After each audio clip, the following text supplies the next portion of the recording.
नमस्कार विद्यार्थी मित्रो, रयत शिक्षण संस्था सातारा उत्तर विभाग ज्युनियर कॉलेज कला शाखा गुणवत्ता विकास कक्षाअंतर्गत आज आपण ग्रामसेवक तलाठी भरती परीक्षा मार्गदर्शन बघणार आहोत. आजचा आपला विषय आहे सामान्य ज्ञान आणि त्यामध्ये आपण उपघटक बघतोय केंद्र आणि राज्य सरकारच्या विविध योजना. मी प्राध्यापक S.R. Wakudkar, RBNB college Shrirampur. तर विद्यार्थी मित्रो, आज आपण ह्या ज्या योजना आहेत या योजनांचं मुख्य दोन प्रकारामध्ये वर्गीकरण करणार आहोत आणि त्या माध्यमातून ह्या योजना ज्या आहेत या योजना आपण बघणार आहोत. त्यामधली भारत सरकार आणि महाराष्ट्र सरकार अशा दोन सरकारच्या माध्यमातून केंद्र आणि राज्यामध्ये चालवल्या जाणाऱ्या ज्या योजना आहेत या योजनांचा आढावा आज आपण घेणार आहोत.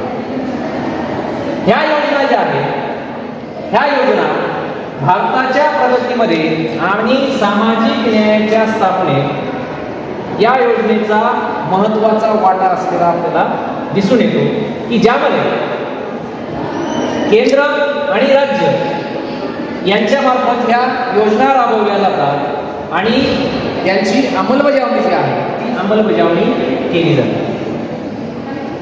या योजना ज्या आहेत या योजनांचं महत्त्व आणि गरज ही आपल्याला का भासली तर या योजनांमुळे दुर्बल घटक जे आहेत या दुर्बल घटकांना आर्थिक, सामाजिक आणि शैक्षणिक दृष्ट्या सक्षम बनवण्यासाठी ह्या योजना प्रभावीपणे काम करताना आपल्याला दिसतात. त्याचबरोबर गरिबी कमी करत असताना आरोग्यविषयक सुविधा ज्या आहेत या सुविधा सुद्धा या योजनेच्या माध्यमातून आपल्याला मिळत असतात की ज्या माध्यमातून समाजात समानता आणि नागरिकांचे जीवनमान आपल्याला सुधारता येईल.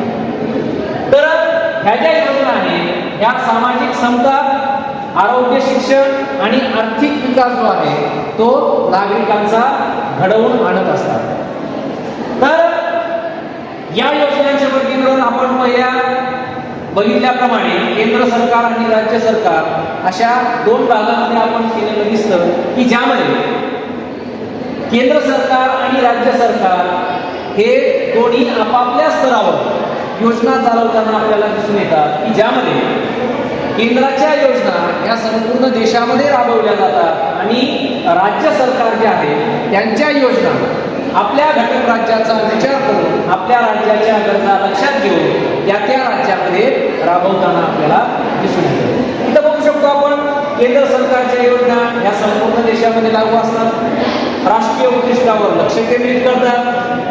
उदाहरणार्थ प्रधानमंत्री जन धन योजना, आयुष्यमान भारत योजना. त्यानंतर राज्य सरकारच्या ज्या योजना आहेत त्यामध्ये विशिष्ट राज्यासाठी तयार केलेल्या असतात, स्थानिक गरजा आणि प्राधान्यानुसार त्या तयार केलेल्या असतात. उदाहरणार्थ महात्मा ज्योतिराव फुले जन आरोग्य योजना. ठीक आहे. यानंतर ह्या ज्या योजना आहेत या योजना केंद्र सरकार आणि राज्य सरकार यांच्या वेगवेगळ्या माध्यमातून आपण एक एक योजना आता बघणार आहोत. पहिली योजना आहे जी केंद्र शासनामार्फत चालवली जाते तिला आपण म्हणतो प्रधानमंत्री जन धन योजना, PMJDY. या योजनेची घोषणा पंतप्रधानांनी 15 ऑगस्ट 2014 केली आणि 28 ऑगस्ट 2014 पासून ही संपूर्ण भारतामध्ये कार्यान्वित झालेली आपल्याला दिसते. या योजनेचं मुख्य उद्दिष्ट आहे देशातील प्रत्येक कुटुंबाला बँकिंग सेवा उपलब्ध करून देणे. मग त्यामध्ये बचत खाते काढणे असेल किंवा मग त्यांना कर्ज पुरवठा करणे असेल किंवा मग त्यांचा विमा काढणे असेल त्याच्यामार्फत पेन्शन त्यांना चालू करणे असेल अशा विविध उपक्रमांसाठी ही योजना काम करताना आपल्याला दिसून येते. या योजनेचं प्रमुख वैशिष्ट्य आहे शून्य शिल्लक म्हणजे झिरो बॅलन्सवर हे खातं उघडता येतं आणि ते झिरो बॅलन्सवर खातं उघडल्यानंतरही रुपे डेबिट क्रेडिट कार्ड त्या खातेधारकाला दिलं जातं. त्यानंतर या योजनेचा लाभ जो आहे त्या लाभामध्ये 1 लाखापर्यंतचा अपघात विमा त्या खातेधारकाला मिळतो. तसंच 30,000पर्यंतचा जीवन विमा म्हणजेच लाईफ इन्शुरन्स सुद्धा त्या खातेधारकाला मिळताना आपल्याला दिसतो. या योजनेचं थेट हस्तांतरण त्या व्यक्तीच्या खात्यामध्ये होताना आपल्याला दिसतो. ही झाली पहिली योजना. केंद्र सरकारची आता जी दुसरी योजना आहे त्या दुसऱ्या योजनेचं नाव आहे आयुष्यमान भारत किंवा प्रधानमंत्री जन आरोग्य योजना. ज्यालाच आपण PMJAY असं म्हणतो. या योजनेचं उद्दिष्ट जर आपण बघितलं तर जगातील सर्वात मोठी आरोग्य विमा योजना म्हणून या योजनेकडे बघितलं जातं. या योजनेचं उद्दिष्ट जर बघितलं आपण तर गरीब आणि वंचित कुटुंबांना मोफत आरोग्य पुरवण्याचं काम या योजनेमार्फत केलं जातं. या योजनेचे प्रमुख उद्दिष्ट आहे जगातील सर्वात मोठी सरकारी आरोग्य योजना म्हणून या योजनेकडे बघितले जात असताना प्रत्येक कुटुंबाला 5 लाखापर्यंतचा विमा जो आहे तो या योजनेच्या मार्फत केंद्र शासन हा नागरिकांना पुरवताना दिसून येतो. त्याचबरोबर यामध्ये रुग्णालयात दाखल होण्यापूर्वी आणि नंतरचा खर्च जो आहे तो या नागरिकांना समाविष्ट असतो. ही झाली आपली दुसरी योजना. यानंतर तिसरी आणि महत्वाची योजना जी केंद्रामार्फत चालवली जाते प्रधानमंत्री किसान सन्मान निधी योजना. त्यालाच आपण PM किसान असं देखील संबोधतो. महाराष्ट्र राज्यामध्ये 2018 मध्ये या योजनेचा राबवण्यापासून योजना राबवण्यास सुरुवात झाली. त्याचबरोबर लहान आणि अल्प उदाहरण शेतकऱ्यांना आर्थिक मदत करण्याचं काम जे आहे ते या योजनेच्या माध्यमातून केलं जातं. या योजनेचे प्रमुख उद्दिष्ट कोणते तर पात्र शेतकऱ्यांच्या कुटुंबाला वर्षाला 6,000 रुपये आर्थिक मदत जी आहे ती केंद्रामार्फत पुरवली जाते. आणि ही मदत पुरवत असताना 3 हप्त्यामध्ये 2,000चा पहिला हप्ता, 2,000चा दुसरा हप्ता आणि 2,000चा तिसरा हप्ता अशा 2,000च्या 3 हप्त्यामध्ये त्या लाभार्थी शेतकऱ्याच्या खात्यामध्ये ती थेट टाकली जाते. यामुळे केंद्र सरकारचं असं म्हणणं आहे की शेतकऱ्यांचं उत्पन्न आणि त्याच्यापासून वाढवं. ठीक आहे. ही झाली समोरची तिसरी योजना. समोरची जी योजना आहे जी केंद्रामार्फतच राबवली जाते तिला म्हणतो आपण प्रधानमंत्री उज्ज्वला योजना PMUY जी भारत सरकारद्वारे 2016 मध्ये राबवल्या गेली किंवा सुरू करण्यात आली. या योजनेचं मुख्य उद्दिष्ट काय आहे तर दारिद्र्य रेषेखालील BPL कुटुंबाला LPG म्हणजेच काय मोफत गॅस कनेक्शन देण्याचं काम या योजनेच्या माध्यमातून.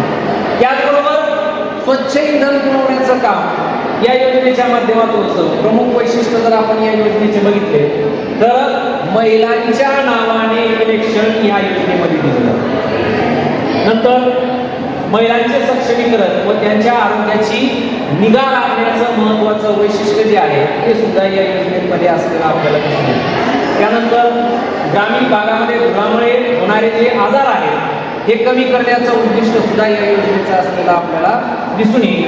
आणि नंतर पर्यावरणाचे संरक्षण करण्यास या योजनेच्या माध्यमातून मदत होणार आहे असं केंद्र सरकारचं म्हणणं आहे.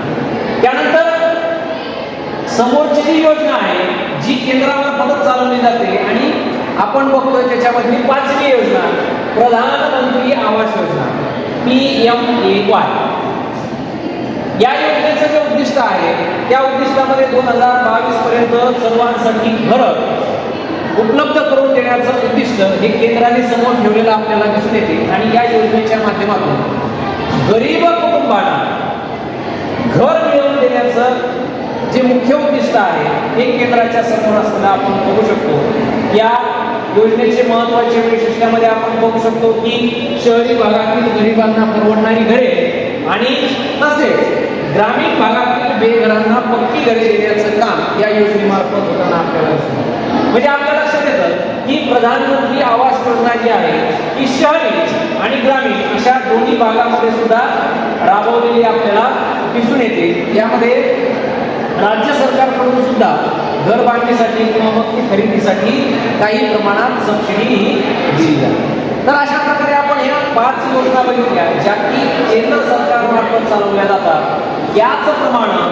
राज्याच्या मार्फत सुद्धा काही योजना चालवल्या जातात. त्या योजनेमध्ये पहिली जी योजना आहे, ज्या योजनेचं नाव आहे छत्रपती शिवाजी महाराज शेतकरी सन्मान निधी योजना. या योजनेचं मुख्य उद्दिष्ट काय आहे, तर राज्यातील शेतकऱ्यांना कर्जमाफी देणे. आपण बघू शकतो की शेतकऱ्यांची जी अवस्था आहे ती बिकट आहे आणि कर्ज झालं म्हणून अनेक शेतकरी काय करतायत, आत्महत्या करतायत. तर या शेतकऱ्यांना कर्जमाफी देण्याचं महत्त्वाचं जे काम आहे ते या योजनेच्या माध्यमातून राज्य सरकारने केलेलं आपल्याला दिसतं. या योजनेचे प्रमुख वैशिष्ट्य आहे राज्यातील शेतकऱ्यांची कर्ज माफ करणे आणि त्याचबरोबर 2016-17 पर्यंत थकीत कर्ज माफ करण्याचं जे उद्दिष्ट आहे हे या योजनेच्या माध्यमातून शासन करताना आपल्याला दिसतं. त्यानंतर महाराष्ट्र शासनाची दुसरी योजना जी आरोग्य क्षेत्राच्या माध्यमातून महत्त्वाची आपल्याला दिसून येते ती म्हणजे महात्मा ज्योतिबा फुले जन आरोग्य योजना. केंद्र सरकारची सुद्धा अशीच आपण आरोग्यविषयी योजना बघितली होती.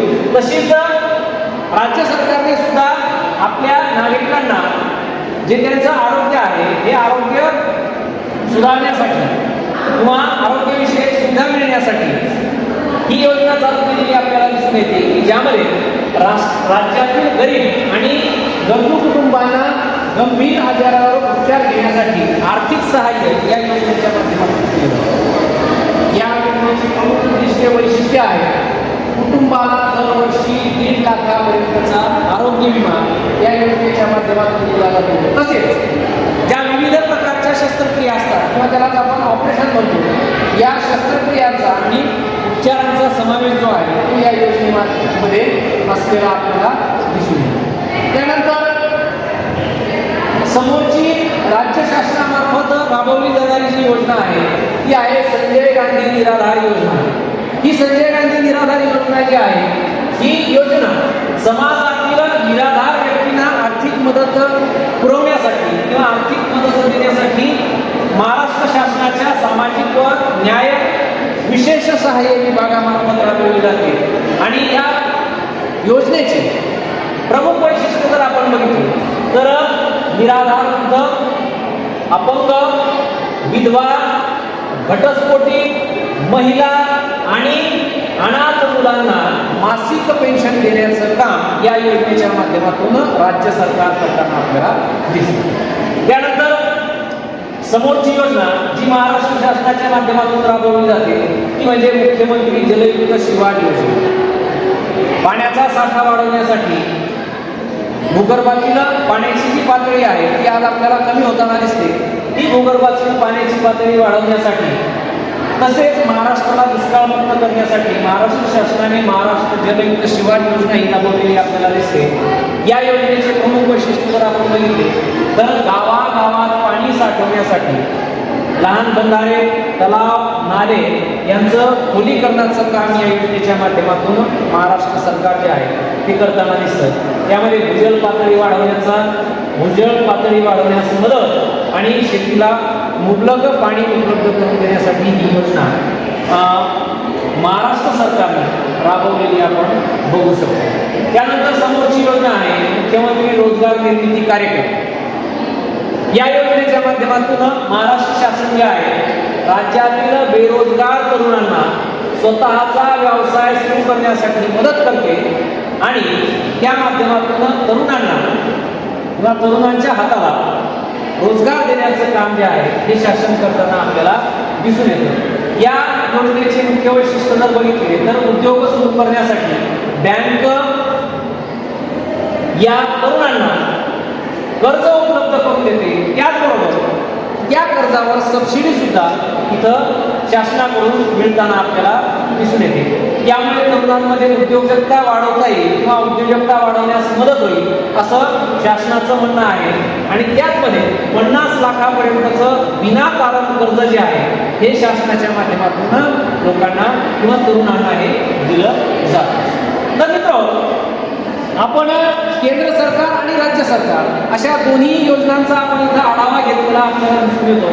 या योजनांची अंमलबजावणी जी आहे ही अंमलबजावणी करत असताना यामध्ये काही आव्हाने आणि काही प्रमाणात शासनाला यश सुद्धा आलेलं आपल्याला दिसून येतं. या योजनांच्या आव्हानामध्ये आपण बघू शकतो की मोठ्या प्रमाणात भ्रष्टाचार असेल किंवा गैरवापर असेल त्या योजनांचा, त्याचबद्दल त्या योजनेची जी माहिती आहे त्या माहितीचा अभाव असेल, अंमलबजावणीची दिरंगाई असेल किंवा मग दूरवरच्या भागामध्ये या योजना पोहोचत नसतील, त्याचबरोबर या योजनेच्या लाभार्थीपर्यंत पोहोचण्यामध्ये समस्या असतात. अशा अनेक प्रकारच्या अडचणी किंवा आव्हाने ही शासनासमोर असलेली आपल्याला दिसून येतात. परंतु ही एवढी आव्हाने असताना सुद्धा या योजनेचे काही प्रमाणात यश सुद्धा आपल्याला दिसून येतं की ज्या माध्यमातून कोट्यावधी लोकांना या योजनेचा लाभ झालेला आहे, जीवनमानात सुधारणा झालेली आहे, त्याचबरोबर आर्थिक समावेशाला सुद्धा प्रोत्साहन दिलेलं आहे, त्याचबरोबर डिजिटलायझेशनमध्ये सुद्धा पारदर्शकता आलेली आहे आणि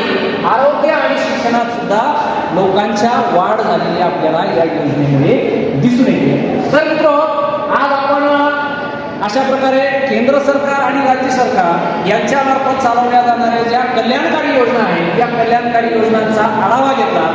तर या पुढच्या काही योजना असतील त्याचा आढावा आपण पुढच्या तासामध्ये घेऊ. धन्यवाद.